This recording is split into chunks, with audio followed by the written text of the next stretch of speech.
So hi guys, I'm gonna try my dandelion soup. I'm just gonna use the small one. I don't like using the big one. So let's see.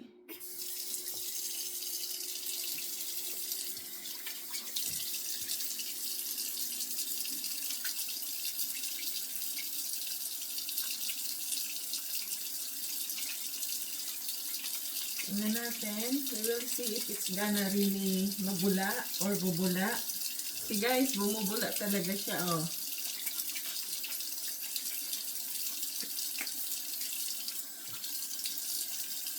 So, mabula talaga siya guys. And it smells so nice and very smooth on the skin. Actually, the second one, yung mga sobra-sobra, tinry ko siya. Ayan oh, mabula siya, bumubula talaga oh. So, this, at yung bula niya guys, mapino. Yung bula, ayan oh, mapino siya guys. Hindi siya yung masyadong malalaki yung bula, which is good. Kasi guys, I put, you know, it's moisturize your skin. Wow, ito na ang gagamitin ko simula ngayon. Ayan oh, bumubula siya guys, oh, maganda oh.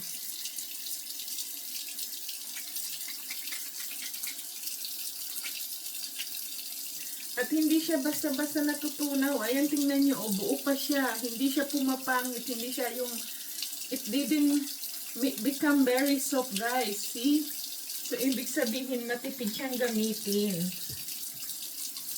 You know, this is the first one I make. So, mabula talaga siya. Ang ganda, oh.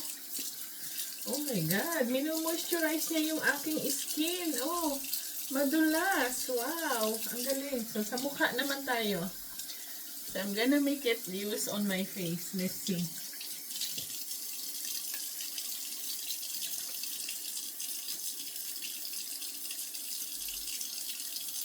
Let's see what's gonna happen on my face. This is the first time I use, guys, because I wait 2 days to harden it. Ayan, oh. See guys, kita nyo, oh, mabula siya, oh. So, bumubula talaga siya. Yung bula niya, mapino. It's fine bubbles. It's not the big bubbles, guys. It's fine because of the, you know, the olive oil.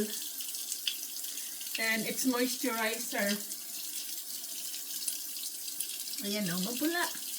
Ang ganda. Mapino yung bula, which is really good.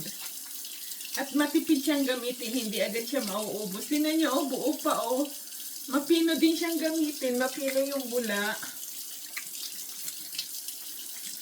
Ayan, oh. Mabula siya, guys. Ang ganda sa mukha. Wow. Oh my God.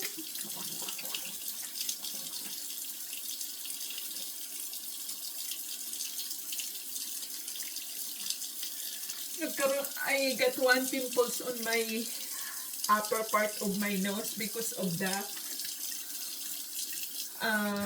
lacking of sleep. I always fall asleep 2 AM or 3 AM. Oh, see guys, you can see my face now, di ba mabula? Ay, tinanggal ko pala. Ayan, oh, kita nyo, oh. See, mabula talaga siya. Ang ganda. Ang lambot sa ano. Because, wow. So really, it's moisturize your skin. The dandelion, it's moisturize your skin. Oh my God, this is really good. I love it. Wow. It's moisturize your skin because of honey. I put more honey on it. Raw honey, guys, unpasteurized. Malamig ang tubig. Kasi malamig na ngayon. Ang ganda sa skin, oh. Tingnan niyo yung skin ko, oh. Lamig.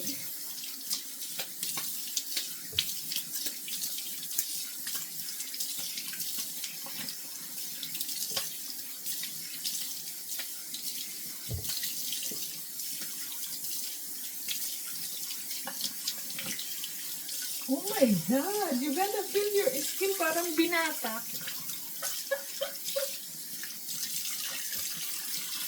Wow. Wow, look at my skin now. My God. OMG, this is really good. Look at that, guys. After na nabanlawan ko, ang ganda sa skin ng dandelion.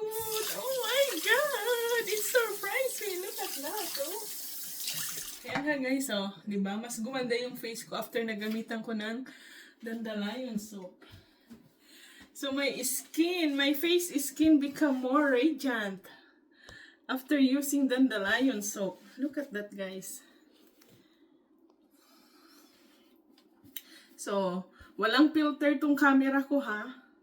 This is a normal camera on my phone. Walang filter. All the video I'm showing you, no filter. See? Bagong gising kasi ako Ang lamig pa sa labas. Ayan, Wow, oh my God, look at that. See, guys, see the changes of my face after using the bar soap? Oh, diba? Ganda, diba? Anong sa inyo? So, wow, siguro lalo pag yung papaya soap, oh my God. And even on look at this. Even on my skin, look at that, guys, kuminis. Ang galing. Diba ang ganda? Wow. Nag-smooth yung skin ko. Lalo. So now, ang ganda talaga sa mukha, Tingnan nyo, guys, diba? Tapos, gamit naman tayo ng aking ginawa. This is, I made fermented cloves with olive oil for over a month. It's supposed to be 3 weeks, but I fermented it for over a month. So, ito ang lalagay natin ngayon. Kasi hindi pa ako nakakapagawa ng dandelion face cream. I'm gonna do a research about it. Dandelion face cream. And then, I'm gonna partner with soap and lotion because I'm gonna make also a lotion. So, in the future, I'm gonna make my own toiletries. So, I don't have to buy anymore. Only the ingredients for making it. See, guys, when you combine the dandelion soap with your own face moisturizer, all natural. Wow. See? Ayan sa salamin See, ang ganda, di ba? See? Ooh! Galing. Ganda. Ang gandang combination, guys. So, in the future, yun naman ang gagawin ko. Ayan galing. Diba? Kahit ito, guys, ginagamit ko to minsan dito sa akin. Once I feel itchy, I use this fermented cloves on olive oil.